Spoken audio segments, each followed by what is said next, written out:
If you still have some of your parents around, or if you're dealing with some of your parents' stuff, then this video is for you. Basically, it's about whether or not you're ready for the next step in your life. Now, I talk a lot about aging on this channel, and I guess that's kind of what it's about. There's a lot of good things about aging, but there's also some surprises. And I want to tell you about a few of these surprises and maybe how you can prepare for them and they won't take such a toll on your person physically and mentally, perhaps even spiritually.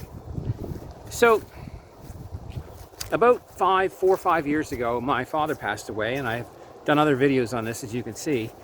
And when he passed away, and don't get me wrong, we had a fairly good relationship, my dad and I. I was the oldest in the family, oldest son. And so we spent a lot of time younger working, fishing, going on small mini bikes and all kinds of different things that we did together. We watched movies together. He was always good to us, at Christmas time, and both mom and dad. So I had great parents that way. As we grew up, I kind of left the family ideology some, but that's not what this video is about. This video is about the fact that no matter how good your parents are, there is this probability or possibility that, which didn't occur on my wife's side, maybe it's because my wife's side were a little more knowledgeable, worldly, in the know about things, but my dad passed away with very little legal preparations for what's going to happen to all his stuff. And all the stuff that he had accumulated over years, which I won't go into great detail here, you have to take my word for it. A lot of commentators, I was even in an article, a Globe and Mail article once, and a lot of people thought, oh, you're so lucky you inherited this backhoe from 1958 in a basement full of tools, a moldy, where white mold was growing, and stuffed the tractor parts and the whole thing. You just have to take my word for it that it was a total entire mess. Even if you looked at it from a point of view, you wanted to start your own small engine repair. It was a mess. He lived to be 87 years old. And my younger brother, who would come and visit once a year, he lives much, much further away. He would say to him, Dad, you got to clean up this mess.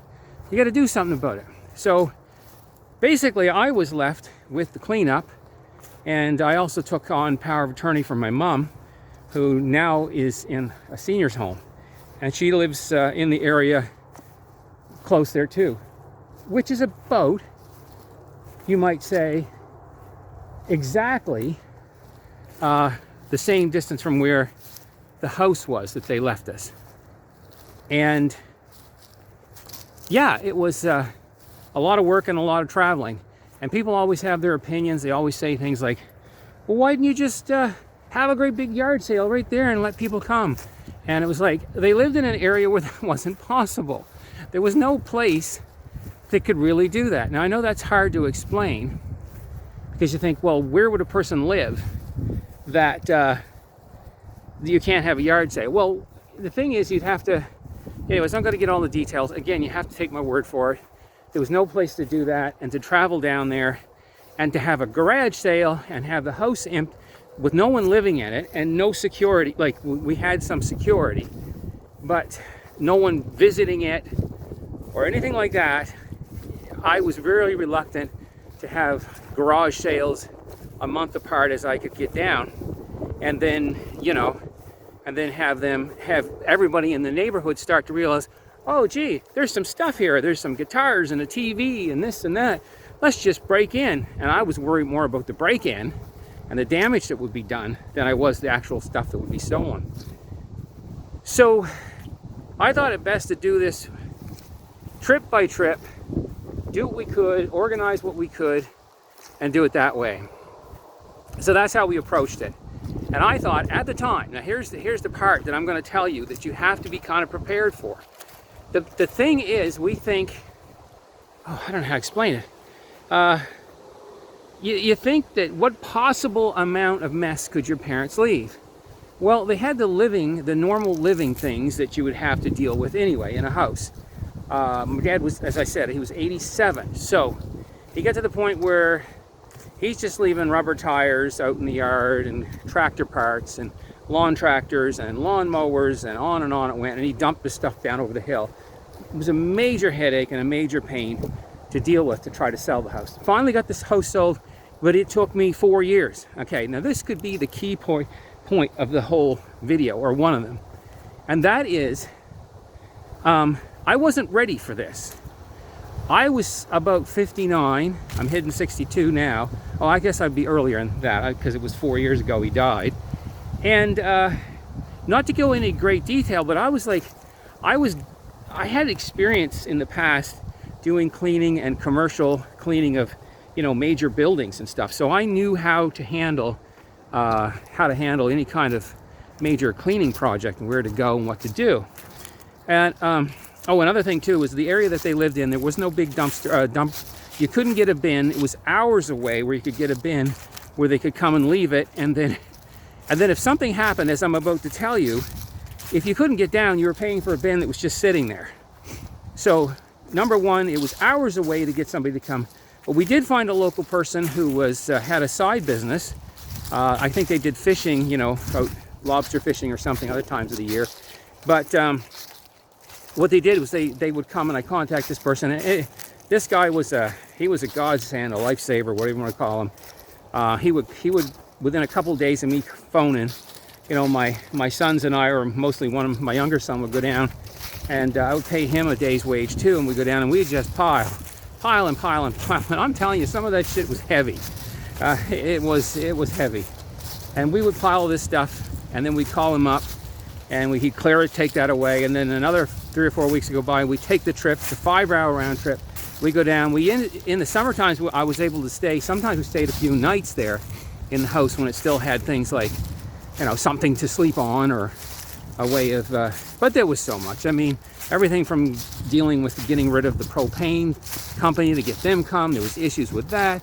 And, there was so much issues. And then just dealing with my mom and power of attorney and going to lawyers and getting that stuff all straightened away so I could handle her money. And by the way, a little footnote to that, and this may help you in the future. Again, get your parents to do something legal, whether in the straight sense, in a straight mind or whatever, they don't have dementia, and get them to do this where, I'm hoping this video isn't too shaky.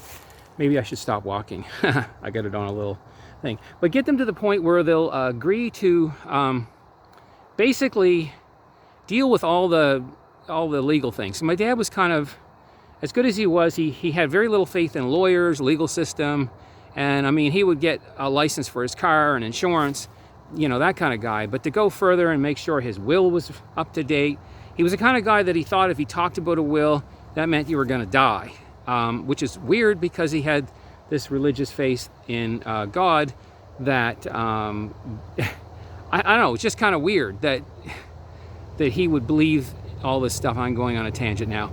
But at the same time, be superstitious about if you wrote a will, then you might lose, you might die after that. I mean, it's kind of weird. I mean, it didn't come out in words, just the way we behave. So here's my thing to tell you. What happened is, when I was about in my later 50s, I'm thinking like I'm in my 40s or 30s. And I'm not saying you can't have health issues, because many people do have health issues in their 30s and 40s. And I had some. But I was still thinking like, well, wow, I can just handle this, I can do this. And I'll tell you, this is why it took 4 years. 4 years for me to clean out that house. And he still has property another 900 miles away that I haven't even got to yet. And it's like an old building on it.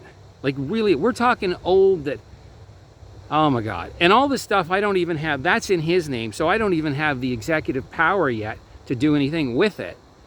And Mom doesn't have a will that shows that whatever happens to Dad, it goes to Mom, like what Mom would want to do with it if Dad passed away. All we had was Dad's will to go by.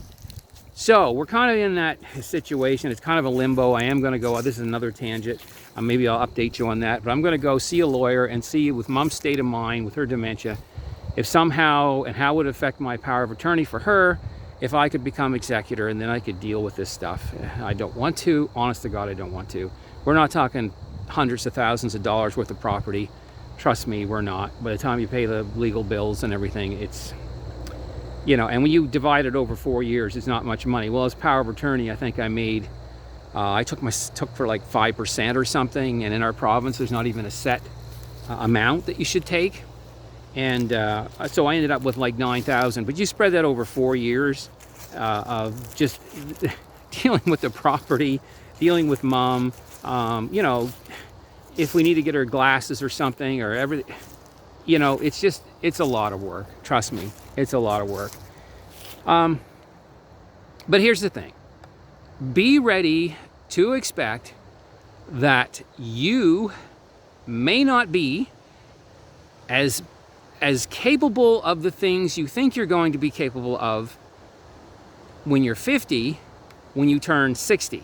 Now, what seems to be, if your parents, if you're lucky enough that they're living into their 80s, as mine have, my mom recently turned 85, so she was about six or 7 years younger than my dad anyway, but he basically died at home. I mean, he had a stroke and then he had to be taken to the hospital, and that's where he died within 10 days, and we had to give the choice that it wasn't going to get any better. So yeah, that was tough.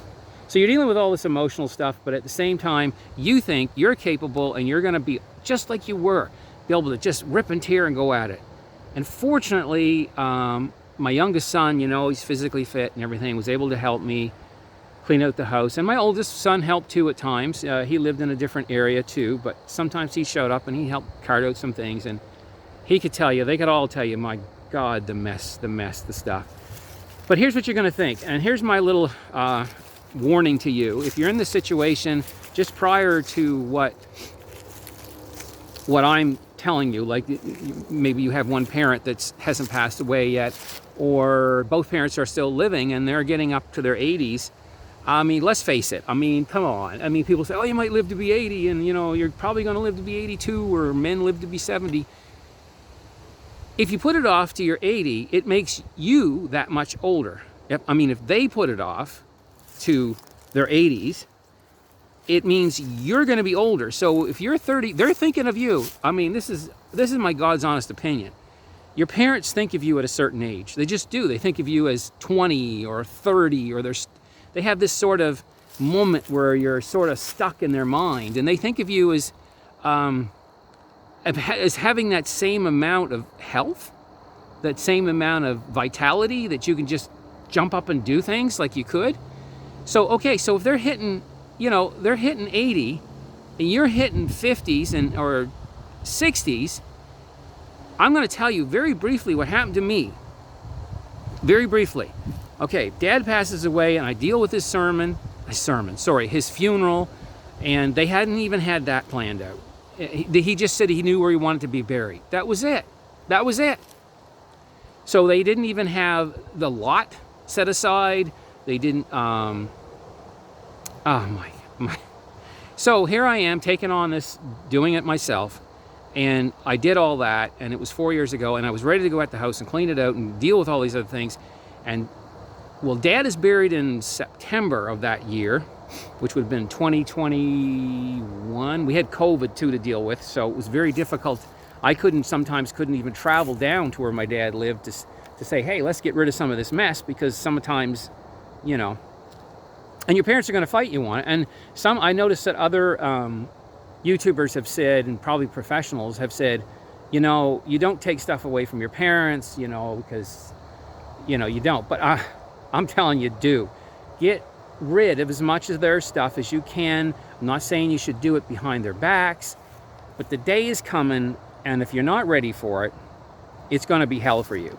Because it was pretty much hell for me. So here I am, Dad dies in September, and lo and behold, I have a massive kidney issue with a kidney stone. Well, that's nothing. You can take care of that, right? Well, I ended up having to wait for a kidney stone surgery, and because it was a 5-hour round trip down to where my parents had lived, well, I didn't want to, this was a 9mm kidney stone, and if it moved, you know, I had pain from it moving. But if it were to move again and totally block off my urine flow, I would be in trouble, major trouble. So they fast-tracked me as much as possible, and it took me before Christmas to actually get the surgery. I had to go under surgery to get that. And you're thinking, oh, okay, kidney surgery, that's you. Okay, so I get out of that, and then it's about 2 weeks into January, because it just happened just before Christmas. You know, I'm home and I'm Boxing Day and I'm pulling that long green cord out of myself, which wasn't fun, on Boxing Day at home. So then I have to wait a couple weeks to kind of heal up, because I'm not really supposed to be lifting stuff and doing things like that. And even though it was laparoscopic, you know, they put me under and they went under. But anyways, I was not supposed to do too much, because you're still peeing out some blood and stuff. So so then I think, okay, we're in the dead of winter, not much I can do now. And I'd only had maybe a couple goes at the house, you know, before that, maybe in November, and it got to the point where I can't travel down there, so I'm just backtracking a bit. Okay, so anyways, bingity bangity boom, I'm thinking spring, here we go. And I get into spring, and I might be getting my dates mixed up here, but within that 4 years period, I was hit with a major kidney stone surgery where I couldn't move for 2 or 3 months, so it took me out of action. Then I was having issues, which I had from a whole life, for a long time, I mean, since I was 30, that traced back to my gallbladder, but they could never find any issue with it. So anyways, I go and they find out, and the surgeon says, well, I don't know if it's gallbladder or not, but we'll put me under. It was a 3-hour involved surgery. It was necrotic gallbladder. I had lost 50 pounds since that winter. Yeah, it was exactly 50 pounds. And because all I could eat was candy and water. It was so painful to try to even eat anything else. So I'm in the hospital. There's other videos on this, dealing with this. And so I'm in the hospital, and you say, why are you rehashing it? Because I'm trying to tell you, this is what you could face. And even though it wasn't cancer or something worse, it will affect you if you don't have your parents' stuff ready and stuff cleaned out of their property or the house or whatever you want to look at. So here I'm hit with this, and it's August, so I'm not really getting much done. I had made, believe it or not, that spring, I had made a few trips down to my folks' home and did some cleaning and got rid of some things. Then I get back, and it gets by May, I am in the hospital in emergency. I was at home once. I happened to have some Tylenol 3, and that's what I took for the pain, and I didn't want to go wait in a long, you know, even though I didn't really know what was going on. And so anyways, I ended up, the next 2 attacks, I ended up overnight in hospital, where they put me on morphine until they finally decided they were going to do the surgery. I had the surgery, and they found it was necrotic, as I said. And then I'm coming out of that, and it's August, so we've already burned through 2 years. 2 years, and people are saying, well, why hasn't it sold? Why hasn't this been done? Why hasn't that been done? Because bingity bangity boom, one thing after another, just like domino effects, starts to happen. And so I'm in there, and then I wake up, I'm out of surgery, I can't pee, and they think it's just because of the anesthesia still in me. Yeah. And so I find out after 4 weeks of going back and forth, after I get out from my surgery, which was, the surgeon did an excellent job, and I'm better that way, but because they had to remove the gallbladder. So anyway, I find out that I go through 3 or 4 weeks of the month of August that year to discover, and I can't go down because I just had, you know, I can't drive 5 hours and do all this heavy lifting after I just had gallbladder surgery. So then I find out, after 4 weeks of not being able to pee and going in every 2 or 3 days to emergency to have a catheter put in and out, because they sent me home in a catheter. My God, that's not fun, having catheters put up your pecker. It's just not fun. And they hurt like hell after a while if they're in there. So it got to the point where I finally, by having catheters, I was finally able to see a urologist who put a scope up there. Yay, hooray, once again. And so, which there's ways of dealing with that, you guys. If you guys need some tips on that, pardon the pun there, if you know what I'm thinking. There's another video on TERP. There's a couple videos on TERP. If you watch those, I ended up having TERP. That went fine, but between the TERP and the gallbladder, it took me 2 years, plus the kidney stone debacle, or what do you want to call it, that too wiped off. So there I am, and we're almost 2.5 years out from the death of my dad, and the house is sitting down there and hasn't been finished. And I have people in the family wondering, why hasn't it been for sale? Why isn't it being done? but I'm the only one doing the work. Well, if you had done it this way, it would have worked better. And you could have did it this way. You could have got a bin and dumped things in a bin, and you could have, and it's like self-edited. You don't know what it's like until you're the person doing it. So here's my little warning to you. This video's gone on long enough. If you got aged parents, if they're still living at home, you gotta go in and say, I want that table, Mom, can I have that table? Or your sister or whatever.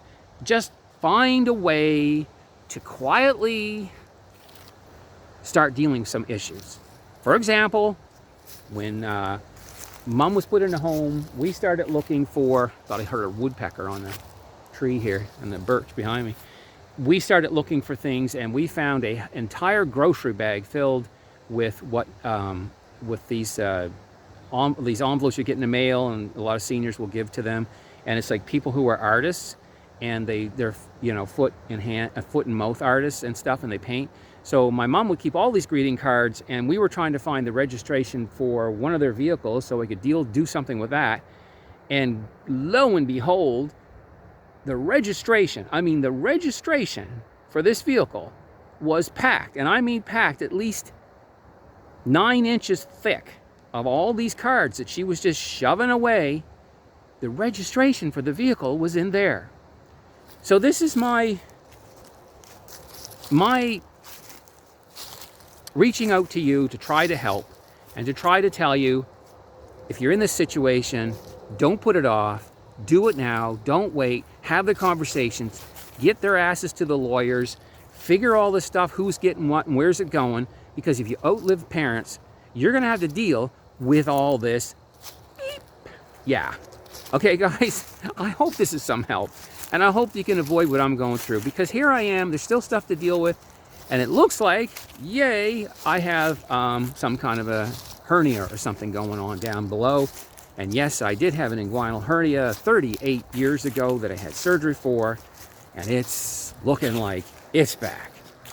But the trees are certainly beautiful. Can you see that? So that means yet one more surgery. And I think I even forgot there was something else I had to go through too in that 4 years that took me out for a while. I don't know what it was. Anyways, it's gone on long enough. Get to it, get it done, clean it out now, and yeah, maybe even look at some of your own stuff if you got kids and start to do a dump of things you don't really want.